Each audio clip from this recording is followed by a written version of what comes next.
नमस्कार, good evening. मैं हूं आपके साथ राहुल सौमित्र। खबरों के महाबुलेटिन न्यूज डिकोड यानी खबर A to Z में आपका स्वागत करता हूं, क्योंकि जरूरी है खबरों के पीछे की खबर को समझना, खबर के पीछे की खबर को लेना। तो चलिए शुरू।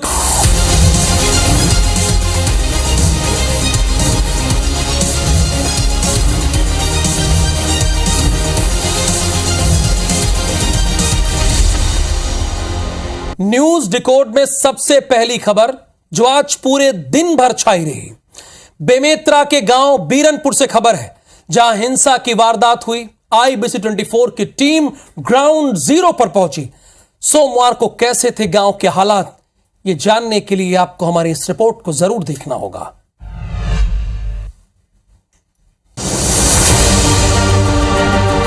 सुनसान गलियां, पुलिस फोर्स और गलियों में लगी पुलिस की बैरिकेडिंग्स। तस्वीरें बेमेतरा के बीरनपुर गांव की है, जहां बीते दिनों एक युवक की हत्या कर दी गई। गांव में हुई हिंसा का असर पूरे प्रदेश में देखने को मिला और पुलिस प्रशासन अब बेहद सतर्क नजर आ रहा है। गांव में धारा 144 लागू कर दी गई है, लेकिन इसके बावजूद शाम होते होते एक बार फिर बीजेपी नेता अरुण साव समेत हजारों की संख्या में प्रदर्शनकारी बीरनपुर की ओर निकले, लेकिन बीच रास्ते में ही पुलिस बल ने प्रदर्शनकारियों को रोक लिया। जिसके बाद साजा में अरुण साव समेत बीजेपी कार्यकर्ता धरने पर बैठ गए। हालात बेकाबू होते देख पुलिस ने अरुण साव समेत कई बीजेपी नेताओं को हिरासत में ले लिया। हालांकि कुछ देर बाद हिरासत में लिए गए नेताओं को पुलिस ने छोड़ दिया। 22 वर्षीय युवा की जिसकी निर्मम हत्या हुई है, उसकी लाश जल रही है। दूसरी तरफ प्रदेश के मुख्यमंत्री इफ्तार दावत उड़ा रहे हैं। ये बताता है उनकी मानसिकता और सोच क्या है। इधर पुलिस प्रशासन की सख्ती और चुस्ती के बाद भी दोपहर में चचान मेटा में अचानक एक घर में आगजनी की वारदात हो गई, जिसमें घर में रखा गैस सिलेंडर फट गया। बहरहाल हिंसा की घटना के बाद से गांव के लोग अब सख्ते में दिख रहे हैं। डंडा मार दिया मेरे भाई के सर पे, वो थोड़ा बेहोश टाइप से हो गया और उसके बाद 2-3 जने लड़के आए और मेरे भाई को चाकू मार दिया सर। चाकू मार दिया। फिर भी उसका जान था, वो छटपटार उठा तो उसको घसीटते घसीटते मस्जिद में लेके गए। फिर मस्जिद से और मार कर ना बाहर में निकाल कर फेंक दिए थे। कहा जा सकता है कि बीरनपुर गांव में जो कुछ हुआ वो बेहद दुर्भाग्यपूर्ण है। छत्तीसगढ़ के लिहाज से देखें तो ऐसी वारदातों की कल्पना भी नहीं की जा सकती। तो जाहिर सी बात है, ये सवाल उठता है कि आखिर बीरनपुर में ऐसे हालात क्यों बने। ये सबसे बड़ा सवाल है। चलिए इसे डिकोड कर लेते हैं। बीरनपुर गांव में जो हिंसा और हत्या की वारदात हुई वो अप्रत्याशित थी, लेकिन आज जो हुआ उससे पता चलता है कि पुलिस प्रशासन पूरे मामले को लेकर कितनी गंभीर थी। सवाल खुफिया इनपुट को लेकर भी है।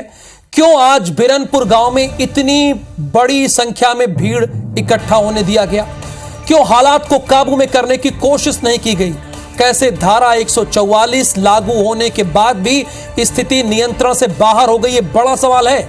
सारे सवालों के जवाब एक ही है, वो ये है कि कहीं ना कहीं पुलिस प्रशासन पूरे मामले की संवेदनशीलता को समझ नहीं पाई। पुलिस ने मामले को हल्के ढंग से लिया, कैजुअली लिया।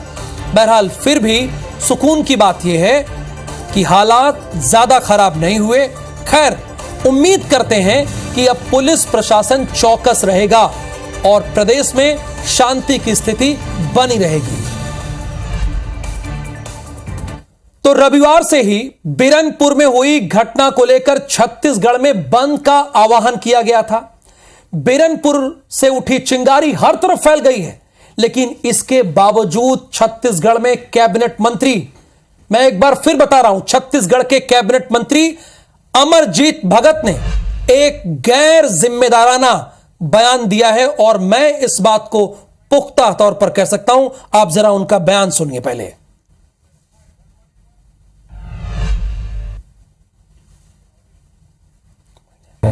कहाँ का घटना है हमको जानकारी नहीं है। घटना कुछ ऐसा बड़ा घटना होता तो उसका, और जब उससे कार्रवाई नहीं होता तो पूरा उसका प्रतिकार के रूप में करते हैं। लेकिन कुछ भी हुआ, रोज बंद और रोज बाजार बंद, ऐसा उचित नहीं है। और तो खाद्य मंत्री अमरजीत भगत का बयान आपने सुना। आप भी सोच में पड़ गए होंगे कि क्या मतलब इस बयान का है। तो चलिए इसे डिकोड करते हैं जिससे आपको समझ में आए। पूरा प्रदेश सोमवार को बंद रहा, इसे इंकार नहीं किया जा सकता। बेमेतरा के इलाके में तनाव के हालात बने रहे, बवाल हुआ, एक युवक की हत्या हो गई, और इन सब के बीच अगर मंत्री महोदय ये बोल रहे हैं कि उन्हें घटना की जानकारी नहीं है, तो इससे ज्यादा गैर जिम्मेदाराना बयान क्या हो सकता है? क्या पूरे दिन ये सो रहे थे? खाद्य मंत्री का यह बयान है जो भूपेश सरकार में एक अहम भूमिका में है।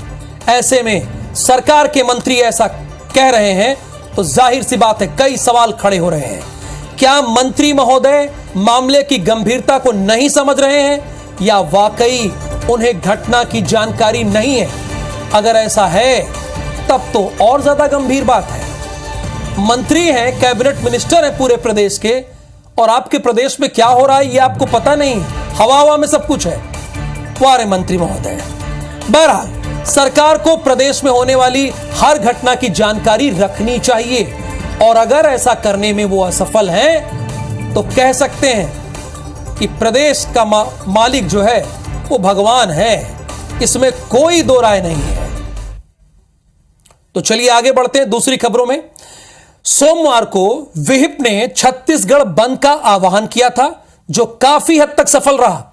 आप अपने आसपास देखिए, अपने इलाकों में देखिए, वो स्थिति आपको दिखी होगी। दुकानें बंद रही होंगी, शटर गिरा दिया गया होगा। बेमेतरा में हुई युवक की हत्या के विरोध में ऐसा किया गया था। एक एक्सक्लूसिव रिपोर्ट आपको दिखाते हैं।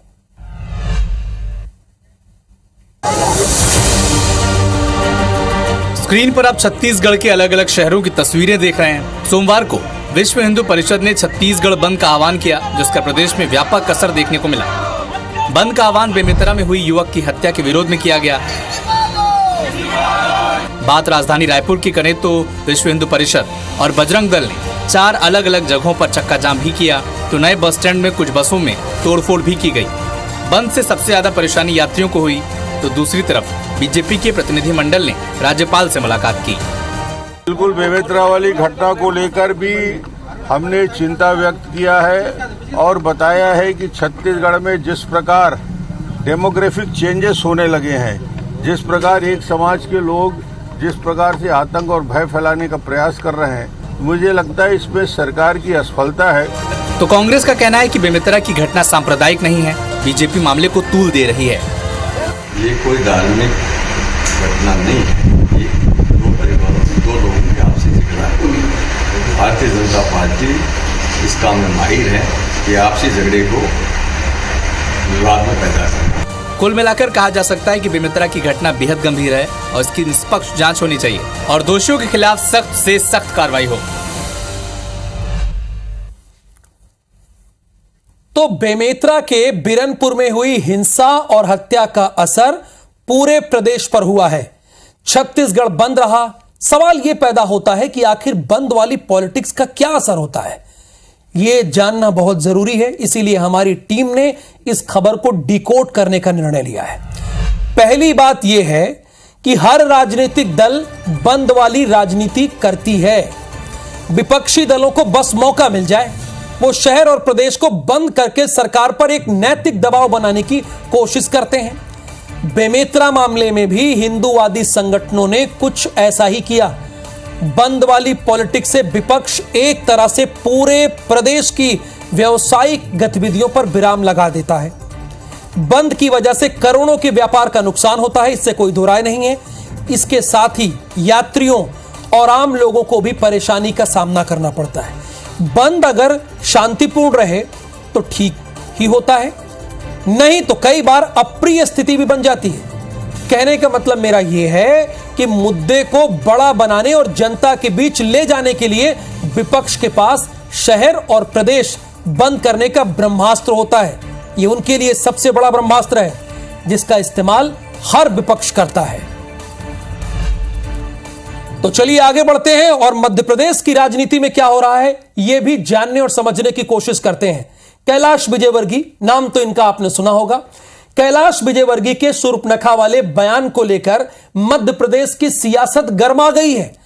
कांग्रेस के विधायक जिनका नाम लक्ष्मण सिंह है, उन्होंने पहले बयान का समर्थन किया, लेकिन पार्टी के दबाव में वो जल्द ही पलट गए। माननीय नेताजी हैं, जनप्रतिनिधि हैं, आप लोगों ने चुना है लाखों वोट देकर लेकिन नेताजी पलट गए अपने बयान से। कांग्रेस ने लक्ष्मण के बयान को निजी बताया था। लड़कियां भी इतने गंदे कपड़े पहन के निकलती है कि अपन महिलाओं को देवी बोलते हैं। उनमें देवी का स्वरूप नहीं दिखता, बिल्कुल सुपर्णखा लगती है। विजयवर्गीय के इसी बयान पर एमपी में सियासी संग्राम छिड़ गया है। कांग्रेस विधायक लक्ष्मण सिंह ने ट्वीट कर बयान का समर्थन किया था, लेकिन थोड़ी देर बाद बयान से पलट गए और महिलाओं की तुलना शूर्पणखा से करने को गलत बताया। हालांकि लक्ष्मण ने महिलाओं को भी नसीहत दी। ये कुछ ज्यादा हो गया, महिलाओं को इस तरह नहीं कहना चाहिए, उनका सम्मान करना चाहिए। पहली बात, हमारी भारतीय संस्कृति में महिलाओं का सम्मान होता है और उनका दर्जा बहुत ऊंचा होता है। इससे पहले लक्ष्मण ने विजयवर्गीय के बयान को गलत बताते हुए लक्ष्मण सिंह के ट्वीट को उनकी निजी राय बताया था। मान किया गया, जो अभद्र भाषा का प्रयोग किया गया है महिलाओं के प्रति, कांग्रेस उसकी निंदा करती है। राजनीति में शूर्पणखा से किसी की तुलना कोई नई बात नहीं है। हालांकि जितनी बार ऐसा हुआ उतनी बार बवाल भी मचा है। तो हमेशा की तरह कैलाश विजयवर्गीय एक बार फिर से अपने बयानों को लेकर सुर्खियों में है, आपके बीच है। कैलाश का बयान आखिर किस बात का संकेत है, इसे डिकोड करना बहुत जरूरी है। विजयवर्गीय ने महिलाओं के कपड़ों पर आपत्ति दर्ज की। 1 मिनट के लिए मान लेते हैं कि उनकी आपत्ति सही थी, ये हम मान रहे हैं, ध्यान दीजिएगा, समर्थन नहीं कर रहे हैं। लेकिन यहां यह समझना होगा कि उनका आपत्ति दर्ज कराने का तरीका सही नहीं था। विरोध दर्ज कराने के लिए जिन शब्दों और उपमाओं का उन्होंने इस्तेमाल किया वो निश्चित तौर पर निंदनीय है, ये आप लिख कर ले लीजिए। कैलाश विजयवर्गीय का बयान पुरुषवादी मानसिकता और सत्तात्मक गर्व वाली सोच का कॉकटेल लगा। वैसे ऐसा पहली बार नहीं हुआ है जब कैलाश विजयवर्गीय के बयान पर विवाद हुआ। कैलाश विजयवर्गीय अक्सर विवादित बयान देते रहने के लिए मध्य प्रदेश में जाने जाते हैं। विजयवर्गीय के विवादित बयानों की एक लंबी फेहरिस्त है, हमारी टीम के पास सूची है, किसी दिन आपको विस्तार से बताएंगे। लेकिन आज समय कम है जिस पर चर्चा करने का कोई तुक नहीं है। कुल मिलाकर कहना यह है कि जनप्रतिनिधियों को कम से कम अपने बयानों से महिलाओं के प्रति सम्मान तो प्रदर्शित करना चाहिए। देश के प्रधानमंत्री सम्मान करते हैं, गृहमंत्री सम्मान करते हैं, मुख्यमंत्री सम्मान करते हैं, और आप ऐसी भाषा बोलते हैं। दुर्भाग्य है कि हमारे नेताओं से ऐसा भी नहीं हो पाता, इसीलिए मैं कह रहा हूं कि दुर्भाग्य है। रही बात लक्ष्मण सिंह की, तो उन्होंने विजयवर्गीय के बयान का समर्थन कर गलती की, हालांकि बाद में वो पलट गए। ऐसे पलटे हैं। और आगे बढ़ते हैं। पूर्व मुख्यमंत्री दिग्विजय सिंह आज से 5 दिनी बुंदेलखंड दौरे पर है। वो 3 जिलों की 10 विधानसभा सीटों में पार्टी के मंडलम सेक्टर पदाधिकारियों को जीत का मंत्र देंगे। दिग्गी की इस कवायद से कांग्रेस को फायदे की उम्मीद है, तो बीजेपी तंज कस रही है।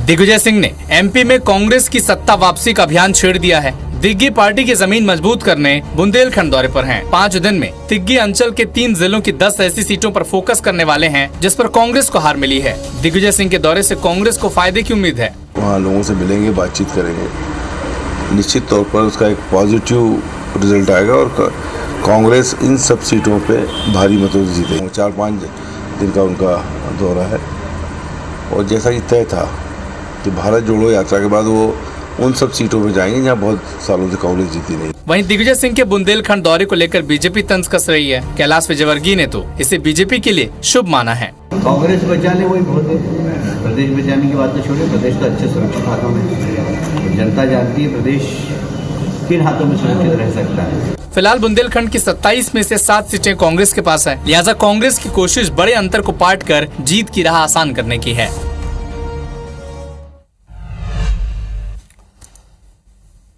तो दिग्विजय सिंह 5 दिनों के बुंदेलखंड दौरे पर हैं, तो चलिए इसी बहाने दिग्गी के मिशन एमपी को और खासकर बुंदेलखंड दौरे को डिकोड करते हैं, क्योंकि डिकोड करना बहुत जरूरी है। हमारी टीम ने बड़े मेहनत से आपके लिए डिकोड किया है।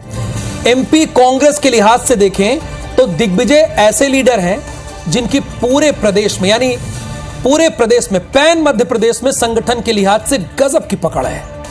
दिग्विजय सिंह की कार्यकर्ताओं में अद्भुत पैठ है। मध्य प्रदेश के हर इलाके में उनकी फैन फॉलोइंग है और इसलिए कांग्रेस ने दिग्विजय सिंह को पार्टी को मजबूत करने, कार्यकर्ताओं को चार्ज करने का जिम्मा दिया हुआ है और दिग्विजय सिंह भी इस जिम्मेदारी को गंभीरता से निभाते हुए दिख रहे हैं। दिग्विजय सिंह चुनाव की तारीखों के ऐलान तक पूरे मध्य प्रदेश का दौरा तकरीबन कर लेंगे। पिछली बार भी उन्होंने बहुत मेहनत की थी। बात बुंदेलखंड की करें तो ये वो इलाका है जहां कांग्रेस कमजोर है। बुंदेलखंड की 27 में से 7 सीटें कांग्रेस के पास हैं, अभी 27 में से सिर्फ 7। ऐसे में कांग्रेस चाहती है कि वो इस इलाके में लीड ले, यानी बढ़त ले 27 में से। बुंदेलखंड का इलाका यूपी से सटा हुआ, ये बात आप जानते हैं। ऐसे में यूपी की राजनीति का असर भी बुंदेलखंड पर देखने को मिलता है। बहरहाल देखना होगा कि दिग्विजय का मिशन मध्य प्रदेश और बुंदेलखंड कितना असरदार होता है। चुनाव आयोग ने तृणमूल कांग्रेस, एनसीपी और सीपीआई से नेशनल पार्टी का दर्जा वापस ले लिया है। यह बहुत जरूरी खबर है। इन तीनों पार्टियों का वोट शेयर देश भर में 6% से कम हुआ है। इससे पहले बीएसपी से राष्ट्रीय पार्टी का दर्जा वापस लिया गया था। चुनाव आयोग ने आम आदमी पार्टी को नेशनल पार्टी का दर्जा दिया है। नेशनल पार्टी के लिए आपको गुजरात या हिमाचल में 6% से ज्यादा वोट शेयर पाने की जरूरत थी। गुजरात में आपको करीब 13% वोट शेयर मिले। ऐसे में वो नेशनल पार्टी बन गई। किसी पार्टी को नेशनल पार्टी का दर्जा हासिल करने के लिए लोकसभा, विधानसभा चुनाव में 4 राज्यों में, देखिए विधानसभा चुनाव में 4 राज्यों में 6% वोट हासिल करना बहुत जरूरी होता है। आप इससे पहले 3 राज्यों, दिल्ली हो गया, पंजाब हो गया और गोवा, यहां पर 6% से ज्यादा इनका वोट शेयर हो गया था। तो आम आदमी पार्टी नेशनल पार्टी बन गई है। खबर तिब्बतियों के सर्वोच्च धर्मगुरु दलाई लामा से जुड़ी हुई है। सोमवार को दलाई लामा ने सार्वजनिक तौर पर माफी मांगी। आखिरकार दलाई लामा को माफी क्यों मांगनी पड़ी, किस वजह से माफी मांगनी पड़ी, इसे आपको जानना बहुत जरूरी है।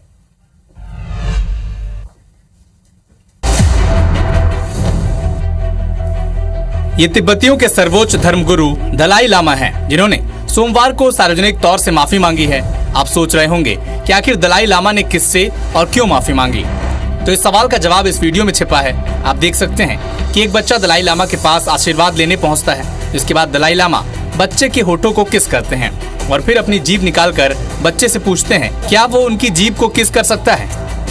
वीडियो के वायरल होने और सोशल मीडिया में कड़ी आलोचना के बाद दलाई लामा ने माफी मांगते हुए लिखा, अगर उनके शब्दों से बच्चे या उसके परिवार की भावनाएं आहत हुई तो वो माफी मांगते हैं। इसके साथ ही दलाई लामा ने अपने दुनिया भर के सभी समर्थकों से माफी मांगी। बहरहाल यहाँ ये जान लेना जरूरी है कि वीडियो किस वक्त का है और कहां पर यह घटना हुई, जिसकी जानकारी अब तक सामने नहीं आ सकी है। सबसे पहले नैतिकता के आधार पर हमने उन दृश्यों को ब्लर किया था, आप देख नहीं पाए। अब हम साफ करना चाहते हैं कि दलाई लामा एक बेहद सम्मानित व्यक्ति हैं और इस डिकोड के माध्यम से किसी की भावना या आस्था को ठेस नहीं पहुंचाना चाहते। तो चलिए डिकोड करते हैं पूरे घटनाक्रम को। पहली बात, जो हुआ वो नहीं होना चाहिए था। दलाई लामा के लाखों समर्थक और अनुयायी हैं। ऐसे विवाद से उन समर्थकों और अनुयायियों की भावनाओं को ठेस पहुंची होगी, जाहिर सी बात है। दूसरी बात, ये दलाई लामा की शख्सियत है कि उन्होंने बिना शर्त माफी मांग ली है। ऐसा बहुत कम देखने को मिलता है। माफी मांगना बताता है कि दलाई लामा को एहसास हो गया है कहीं ना कहीं गलती तो हुई है। बहरहाल माफी मांगना एक अच्छा जेस्चर है। तीसरी बात, अब सोशल मीडिया में दलाई लामा जैसी शख्सियत को ट्रोल नहीं करना चाहिए। उनकी उम्र, उनके पद का ध्यान रखना चाहिए। और बहरहाल उम्मीद है कि दलाई लामा समेत सभी धर्मगुरुओं को अपने आचरण का ध्यान तो रखना ही चाहिए। बड़ी इंपॉर्टेंट बात है, आचरण का ध्यान तो आप सभी को रखना चाहिए। तो न्यूज डिकोड खबरों का महा बुलेटिन तो है ही, साथ ही करंट अफेयर से भरा एक ऐसा शो है जो आपको रखता है दूसरे से एक कदम आगे। तो आज के लिए बस इतना ही, मुझे दीजिए अनुमति। नमस्कार, शुभ रात्रि।